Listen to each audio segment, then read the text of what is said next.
Morning, everybody. We all know that the mainstream legacy left-wing media is ignoring what's going on right now because they're part of all of this.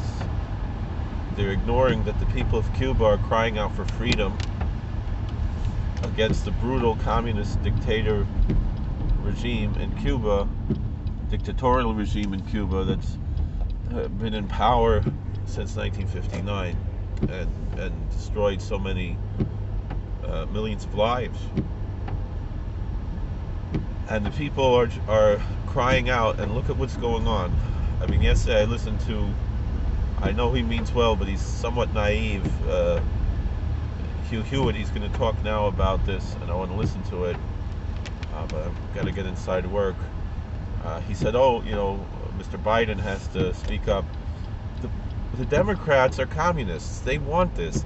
I hear people say that this whole cancel culture, they compare it to McCarthyism in the 50s. Pay attention to what's going on. McCarthy was right. The communists have taken over. They want to take over this country. We are almost to the point, and we have to learn from these evil things that have happened in Venezuela, in Cuba, in Nicaragua, and other countries, and not let it happen here. And they go and they say that they're protesting. The New York Times says it's anti-government protests, and as if they were some kind of anarchists. The Biden administration says it's about COVID. It might seem that we're small, but everyone's saying go on Twitter, go on Facebook, go on your YouTube channel, whatever, and speak out for the freedom of the Cuban people.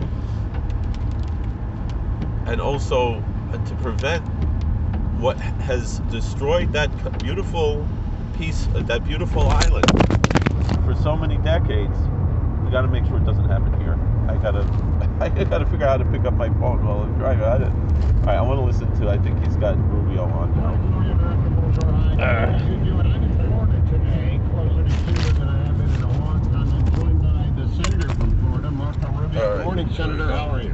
I'm good. Good morning. I understand you're in Central Florida today. I am, and it's beautiful. And I've got some news about Cuba because, of course, the local media is covering it. I want to first ask you, thank you for all your words in the Senate and on Twitter. You're covering this like nobody else. Is the American media failing to do their job about this uprising in Cuba? I think generally the answer is yes. I think they were slow to it, primarily because A, they don't understand it, and B, because it runs counter to their narrative.